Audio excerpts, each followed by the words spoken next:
저는 서울 광북에 사는 60대 여성이에요. 여기에 올라오는 사연을 듣고 있으면 힘든 인생을 산 게 나 혼자는 아니라는 생각에 위로를 받게 돼요. 오늘은 제가 다른 분들에게 위로가 되길 바라며 제 얘기를 해볼게요. 저는 어릴 때 갑자기 부모님이 돌아가시고 언니와 함께 보육원에 갔어요. 운이 좋은 건지 어떤 건지 저와 언니는 얼마 안 돼서 캐나다로 입양을 가게 됐어요. 하지만 저는 1년도 안 돼 파양이 되어 한국으로 돌아왔죠.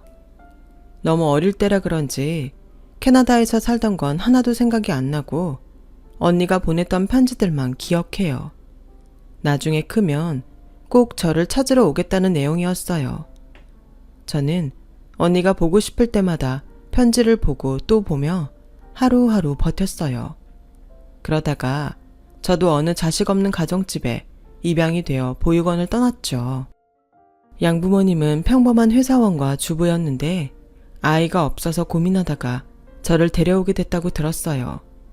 물론 제가 다 커서 들은 얘기지만 엄마가 딸을 원하셨다고 하더라고요. 엄마 아빠는 저를 많이 배려하시고 아껴주셨어요. 무엇보다 제가 상처받을까봐 신경을 많이 쓰셨죠. 그런 영향을 받았는지 저는 자연히 아이들 교육에 관심을 갖게 되었고 고등학교 3학년 때 대학을 정하면서 아동학과에 가겠다고 했어요. 제 자랑이 아니라 저는 특별히 과외 같은 걸 하지 않아도 성적이 상위권이어서 담임 선생님은 제가 좀 더 취업이 잘 되는 과에 가기를 바라셨어요. 학부모 상담 때 엄마한테도 그런 얘기를 하셨나 보더라고요. 종이야, 나는 네가 좋아하고 제일 잘할 수 있는 걸 하는 게 중요한 것 같아. 근데 담임 선생님 얘기 들으니까 엄마가 너무 안이하게 생각한 게 아닌가 싶어. 네가 경쟁이 세나과도 충분히 들어갈 수 있다는데 그런데 가서 나중에 네가 하고 싶은 거 해도 괜찮지 않겠어? 물론 강요하는 건 아니야. 무슨 말인지 나도 아는데 아이들 가르치고 싶은 게 어릴 때부터 꿈이어서 그랬지. 나도 다시 한번 잘 생각해 볼게. 저도 꼭 아동학과만 고집하려는 건 아니었지만 혹시라도 점수 높은 과에 지원했다가 떨어지기라도 하면 재수하는 게 부담됐거든요. 부모님이 1년 더 저를 뒷바라지 해야 된다는 것도 미안했고요. 이런저런 생각에 공부도 잘 안 돼서 새벽까지 깨있다가 물을 마시러 나왔는데 안방에서 엄마 아빠가 얘기하는 소리가 들렸어요.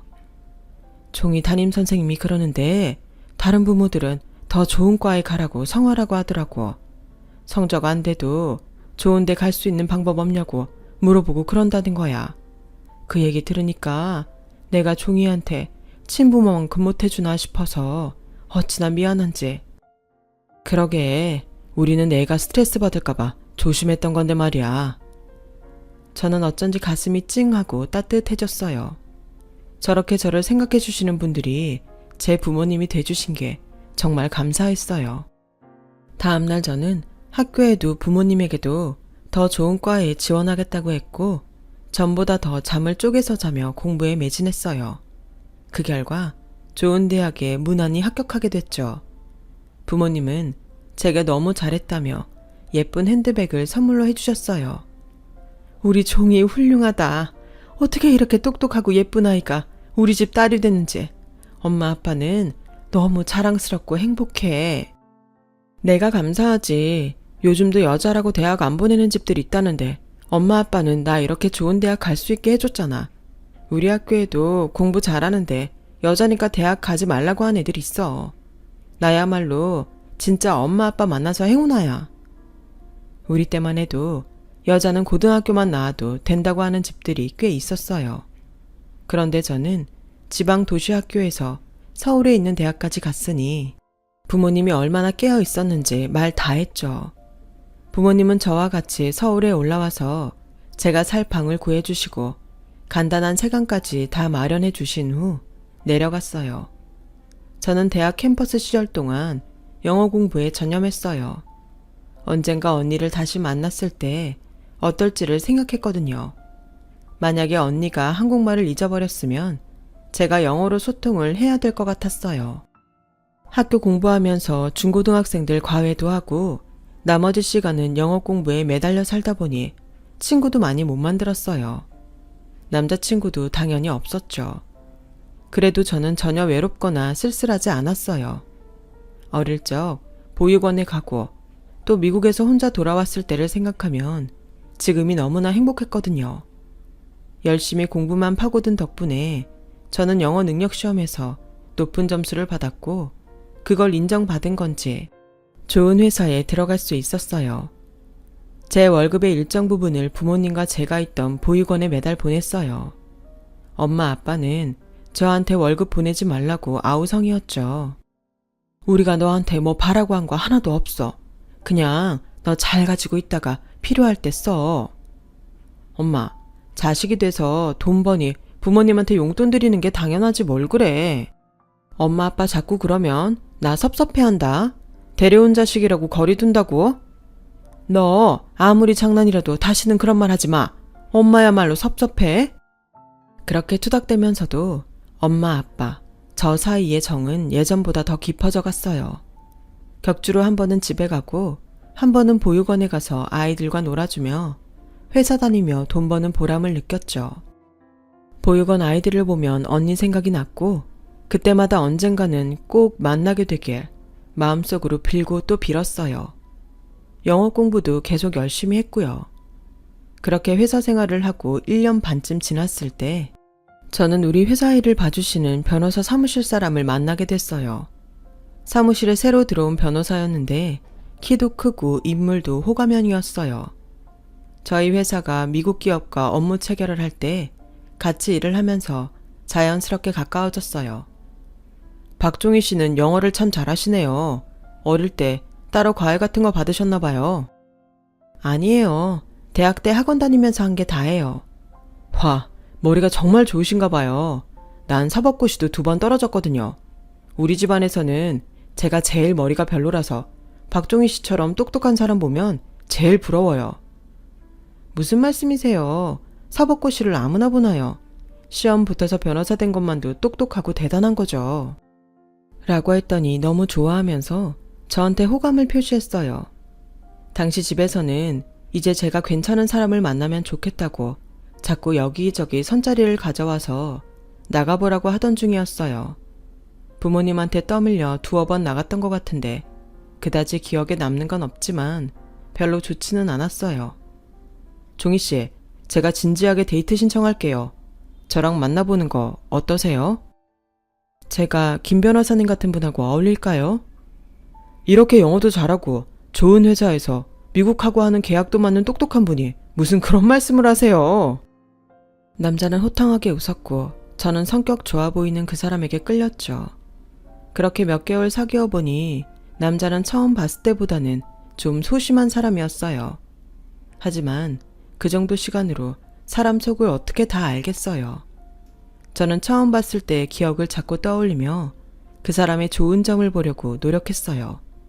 그런데도 남자는 만나자고 한 날 아무 연락 없이 안 나오거나 약속 시간에 늦는 일이 자꾸 늘어났고 저는 제가 마음에 안 들어서 그러나 보다 그렇게 생각하게 됐어요. 그러던 어느 날 저희 회사로 나이 지긋한 여자 2분이 찾아오셨어요. 처음에는 회사 1층에서 점심 먹으러 나가는 저를 위아래로 훑어보고 둘이 속닥속닥 거리더니 제가 밥을 먹고 오자 저를 따라 엘리베이터까지 오더라고요. 박종희 씨 맞아요? 여기 해외관리부에서 일하고? 맞네 언니. 저 명찰 보니까 이 아가씨 맞아. 당시 저희 회사는 사원들이 명찰을 가슴에 달았었는데 그걸 본 할머니가 옆에 분 옆구리를 쿡쿡 찌르며 또 수근거리는데 기분이 별로 좋지 않더라고요. 하지만 저는 뭐라고 하기도 전에 제가 있는 사무실층에 도착해서 내려야 했고 두 사람은 제가 안에 들어가는 걸 확인하고 돌아갔어요. 별일이 다 있다 싶었는데 그날 저녁에 만난 남자가 갑자기 엉뚱한 말을 하는 거였어요. 너 여자가 예쁘게 좀 하고 다녀. 옷이 그것밖에 없어? 맨날 입던 것만 빨아서 입으니 그 지경이지. 입술도 좀 빨간 거 바르고. 갑자기 왜 전에 안 하던 소리를 하고 그래? 내 옷이 뭐가 어때서? 오늘 엄마랑 이모가 너 보러 갔는데 너무 구질구질하다고 뭐라고 하잖아. 나랑 결혼할 여자라고 해서 되게 기대하고 갔는데 실망이 크셨나 보더라. 집에 돈이 없어도 여자들이 다 너처럼 그러고 다니지 않아. 나도 몇 번 말하려다 너 자존심 상할까봐 안 했는데 오늘은 해야겠다. 옷도 이쁜 거 좀 사고 꾸미고 다녀. 오늘 점심때 그 이상한 할머니들이 상호씨 어머니랑 이모님이었어? 아니, 어떻게 사전에 말도 없이 남이 일하는 데를 막 찾아와서 살피고 가? 그거 너무 예의에 어긋나는 거 아니야? 그리고 뭐? 내가 구질구질하다고? 그렇게 생각했으면 나랑 만나지를 마. 상호씨도 예쁜 여자 만나면 되잖아. 저는 그 사람과 사귀면서 처음으로 크게 화를 냈고 바로 그 자리에서 일어나 집으로 돌아와 버렸어요.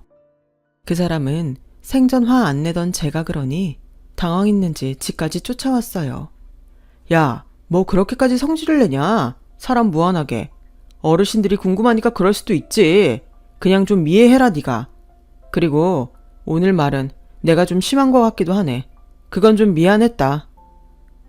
그걸 사과라고 하는 거야 지금? 상호씨 이제 보니까 상대한테 어떻게 해야 되는지도 잘 모르는 사람이네. 그런 사람을 이제껏 만났다니 내가 참 한심하다. 한심? 말 다 했어 지금? 그래, 이렇게 나온다 이거지? 알았다. 아주 똑똑하다고 우냐우냐 했더니 사람 우습게 보내 진짜. 라며 돌아갔고 일주일 동안 강간무소식이었어요. 그러더니 전화해서 다시 만나자고 하더라고요. 그래도 내가 만나본 여자 중에서 너만큼 나 이해해주는 사람 없었어. 내가 너하고 결혼까지 생각하니까 엄마도 궁금해서 그런 거였구나. 네가 좀 이해해주면 안 돼? 저도 만나고 헤어지는 걸 쉽게 결정하는 성격이 아니었기 때문에 남자의 애매한 사과를 받아들였고 다시 만남을 이어갔어요. 그렇게 2달 정도 지났을 때 남자가 양쪽 집안 어른들하고 같이 식사를 하자고 하더라고요. 제가 인사도 가지 않았는데 그런 식사 자리부터 해도 되냐고 물었더니 자기네 부모님이 성격이 급해서 뭐든 빨리빨리 진행해야 한다고 하더라고요. 그래서 저도 엄마 아빠한테 조심스럽게 여쭤봤죠. 우리 종이가 드디어 제 짝을 만났나 보네. 아, 잘됐다 잘됐어. 라며 신이 나서 엄마가 박수를 치셨고 아빠도 그럼 그렇지. 우리 딸이 어떤 딸인데 어느 집에서 마다하겠어? 이렇게 좋은 짝 다 만나려고 기다린 거지. 하며 좋아하셨어요. 저는 썩 내키지는 않았지만 부모님이 너무 좋아하시니 식사 날짜를 잡자고 했죠. 그리고 날짜에 맞춰 지방에서 힘들게 오신 부모님을 모시고 약속 장소에 나갔어요. 남자 쪽은 오지 않아서 저희가 예약한 방에서 기다리고 있었죠. 30분이 지나자 남자와 그 어머니가 방에 들어오더군요. 제가 막 인사를 하려고 일어나는데 남자 어머니가 다짜고짜 제 뺨을 때리는 거였어요. 아니 이게 뭐하는 짓이에요? 남의 귀한 딸한테 손찌검이라뇨. 남의 귀한 딸? 이보세요 시골 아줌마. 내가 지금 전부 다 알아갖고 왔어. 댁이 말한 그 귀한 딸이 보육원 출신이고 양녀라며. 이 총구석 인간들이 어디서 변호사한테 사기를 치려고 들어? 라며 남자 어머니는 엄마에게 삿대질을 하며 소리를 질렀어요. 제가 너무 어이가 없어서 남자를 보자 그 사람은 어떻게 이렇게 나를 감쪽같이 속일 수가 있어? 그렇게 변호사 아내짜리가 탐났어? 그러면서 아주 관심 없는 척 순수한 척 하고 말이야. 진짜 속물도 이런 속물이 없는 걸 몰랐네. 내가 아무리 엄마가 총것들 배운 거 없고 기본 없다 해도 박종이라는 인간만 보고 결혼한다고 했는데 이런 사기를 쳐? 사기를 치다니 자네야말로 말이 심하지 않나? 종이는 우리 딸이야. 소중한 내 딸이라고. 어디서 함부로 그런 말을 해? 라며 아빠가 일어나서 호통을 쳤어요. 그랬더니 이번에는 남자 어머니가 아빠 발을 꽉 밟으며 이런 천하에 베어먹지 못한 인간들이 어디 감히 변호사 사이를 갖겠다고 수작질이야. 야, 네가 뭔데 내 아들한테 반말이야. 우리 상호는 변호사야. 니네가 사기치려고 받아온 딸하고는 수준이 달라. 댁들 1억 있어. 전 재산이 1억이라도 돼? 정 그렇게 변호사 사위 얻고 싶으면 전 재산 털어서 하든가. 강남 아파트 외제차 1억 혼수 이거 할 수 있으면 해봐. 그래도 절대 안 받아줄 거지만. 하더니 아빠 얼굴에 물컵을 뿌리고 남자를 앞세워 나가는 거였어요. 저와 부모님은 너무 순식간에 벌어진 기막힌 일에 완전히 넋이 나갔고 밥도 먹지 못하고 간만 치룬 채 식당을 나와야 했어요. 남자는 저희 회사에도 제가 사기꾼이라고 소문을 냈더라고요. 사람들은 저를 이상한 눈으로 쳐다보며 은근히 따돌렸어요. 하지만 그런 일에 괴로워할 틈도 없이 아빠한테서 연락이 왔어요. 엄마가 심장마비로 갑자기 돌아가셨다는 거였어요. 그날 이후 엄마는 며칠 동안 밥도 못 드시고 잠도 제대로 못 주무시면서 제 걱정만 했는데 아빠가 일하고 집에 왔더니 엄마가 쓰러져 있었다더군요. 저는 바로 집으로 내려가 장례식 내내 펑펑 울기만 했어요. 아빠는 빈소에서 계속 잘 참으시더니 엄마를 묻을 때에는 소리내어 통곡하셨어요. 아빠, 미안해. 이게 다 나 때문이야. 미안해. 저는 그렇게 아빠를 끌어안고 울었고 아빠는 아니라며 고개만 저으셨죠. 장례식과 집안 정리가 다 끝나고 난 후에도 저는 서울로 가지 않았어요. 저를 보면 쑥은대며 뒷말하는 사람들로 가득한 회사도 가고 싶지 않았고 무엇보다 그 남자가 숨쉬고 있는 서울이란 곳에 발도 들이기 싫었어요. 아빠와 엄마는 몇 년 전부터 작은 분식집을 내고 떡볶이며 순대를 팔고 있었어요. 아빠가 회사에서 퇴직하고 나서 두 분이 함께 차리신 거였어요. 제가 어릴 때 밥은 안 먹어도 떡볶이 순대는 잘 먹었는데 그 생각이 나서 시작했다고 하셨거든요. 엄마가 요리 솜씨가 좋으셔서 가게는 곧잘 됐었어요. 아빠는 마음을 추스리시고 다시 가게를 열었고 저도 거기 나가서 일을 도왔어요. 엄마가 해주시던 떡볶이 냄새를 맡을 때 자꾸 눈물이 났지만 가게에 있으니 엄마와 함께 있는 것 같아 좋았거든요. 아빠는 제게 뭐라도 하라며 엄마가 들어놓았던 적금 통장을 주셨어요. 네가 월급 때마다 집에 보내온 돈이야. 우리 한 푼도 안 썼어. 엄마가 네 이름으로 들어놓은 거니까 네가 하고 싶은 거 해. 나 지금은 다른 거 하고 싶지 않아. 아빠한테 맡겨놓을게. 라며 계속 아빠 가게에서 일을 했어요. 그렇게 시간이 한 달, 두 달 흐르고 어느덧 1년이 훌쩍 지났어요. 그 사이 저는 떡볶이 양념 만드는 걸 배웠고 손도 빨라졌죠. 엄마가 돌아가시고 아빠가 아프신 날이 많아 분식집도 혼자 하는 날이 많았어요. 날이 추워지던 어느 날 뜻밖의 손님이 찾아왔어요. 저는 떡볶이와 오뎅 국물을 찾는 동네 아이들에게 음식을 갖다 주고 막 들어오는 그 손님을 쳐다보지도 않고 인사했어요. 어서 오세요. 뭐 드릴까요? 순영아, 순영이 맞지? 저는 제 어릴 때 이름을 듣고 너무 놀라서 고개를 돌렸어요. 거기에는 몰라보게 예뻐진 언니가 30이 넘은 어른이 돼서 서 있었어요. 언니, 내 언니 맞지? 그렇지? 맞아, 언니야. 네 언니 순정이. 너무 늦게 와서 미안해. 저는 떡볶이를 담다 말고 언니를 끌어안고 통곡을 했어요. 그리고 언니를 데리고 집으로 갔죠. 아빠, 언니야. 언니가 왔어. 정말 왔어. 나 찾으러 온다고 했잖아. 언니가 정말 약속을 지켰어. 아이고, 고마워라. 우리 종이가 언니가 보낸 편지를 아주 다를 때까지 맨날 보고 또 봤는데 언젠가 언니 만나서 쓴다고 영어도 열심히 했거든. 얘가 혹시나 안 오면 어쩌나 걱정했는데 이렇게 와줘서 너무너무 고마워. 무슨 말씀이세요? 저야말로 제 동생 이렇게 잘 키워주셔서 감사합니다. 언니는 울음을 터뜨리며 아빠에게 큰 절을 했고 아빠도 눈물을 닦으며 맞절을 하셨어요. 저희 집은 그날 엄마가 돌아가시고 처음으로 웃음소리가 들렸어요. 미국의 언니 부모님은 너무 어린 저를 어떻게 대할지 몰라 포기했던 거라고 하네요. 언니에게는 정말 잘해줬고 대학 갈 때까지 아낌없이 지원해 주셨다고 해요. 저는 엄마가 돌아가셨다는 얘기만 하고 그 남자와의 일은 일절 꺼내지 않았어요. 다시는 입에 올리기도 싫은 지우고 싶은 기억이었으니까요. 그리고 친언니인데도 20년 가까이 돼서 보니 그런 얘기하기가 창피했어요. 하룻밤을 저와 함께한 언니는 아침에 제 머리를 쓰다듬으며 말하더라고요. 언니 곧 남편하고 한국 들어올 거야. 그때 다시 올게. 조금만 기다려. 저는 알겠다고 했고 며칠 후 언니는 미국으로 돌아갔어요.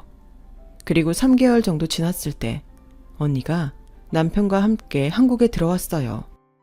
내일 잠깐 올라와. 형부가 여기에서 일을 하게 돼서 바로 내려가기가 어려울 것 같아. 잠깐 와서 인사하고 가. 그냥 나중에 형부 한가하실 때 그때 뵈면 안 될까? 분식집 비우기가 좀 그런데. 잠깐만 있다가 가. 형부가 꼭 보고 싶다고 해서 그래.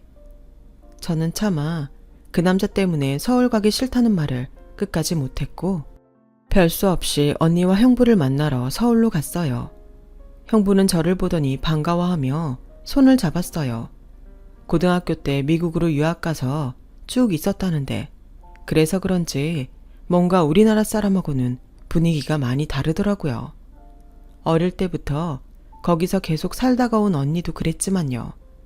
형부는 저에게 비싼 레스토랑에서 점심을 사주시더니 같이 갈 곳이 있다며 저와 언니를 데리고 어디론가 갔어요. 저는 그 건물 앞에 내리자마자 너무 놀랐어요. 바로 그 남자가 일하는 변호사 사무실이 있는 곳이었거든요. 언니는 제 손을 꽉 잡더니 그 사무실로 들어갔고 거기 대표는 형부를 알아보고는 허리를 굽히며 공손히 인사했어요. 사장님이 갑자기 어쩐 일이세요? 라는데 언니는 대표 옆에 놀라서 서 있는 남자에게 가더니 뺨을 철썩 후려쳤어요. 네가 감히 내 동생하고 그 좋으신 분들을 모욕해? 아니, 왜 갑자기 남의 뺨을 때려요? 제가 언제 사모님 동생을 모욕해요? 우리 언니야. 라는 제 목소리에 짜증스럽게 뺨을 만지던 남자가 완전 얼어붙더군요. 그 사람은 우리 언니를 대충 알고 있던 눈치였어요. 대표님, 저희 회사 한국지사 일은 다른 변호사 사무실에 맡기겠습니다. 저기 있는 김상호 변호사가 제 처자한테 함부로 하고 회사에도 루머를 퍼뜨려서 다니지도 못하게 만들었다네요.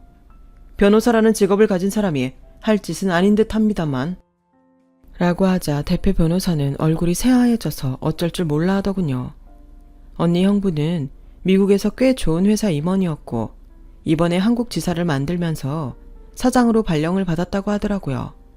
그러면서 변호사 사무실을 남자네 회사로 정했었는데 저와 남자 사이에 있었던 일을 듣고 다른 곳으로 바꾸기로 했던 거였어요. 형부와 언니는 일부러 저를 불러 제 앞에서 남자 망신을 주며 그 사실을 통보한 거였고요.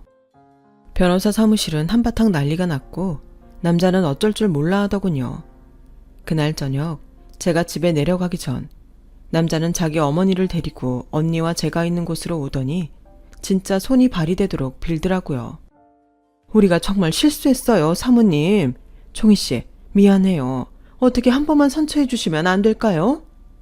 라고 남자 어머니가 사정하는데 제가 그 사람 발을 콱 밟았어요. 전에 아빠한테 했던 것처럼요. 왜요? 제가 보육원 출신이고 우리 엄마 아빠는 저 데리고 사기친다며요. 근데 그런 저희가 뭘 어떻게 선처해줘요? 종희씨, 내가 정말 미안했어. 내가 모자라서 그래. 할머니 인성은 바닥까지 다 봤으니까 마음에도 없는 말 하지 마세요.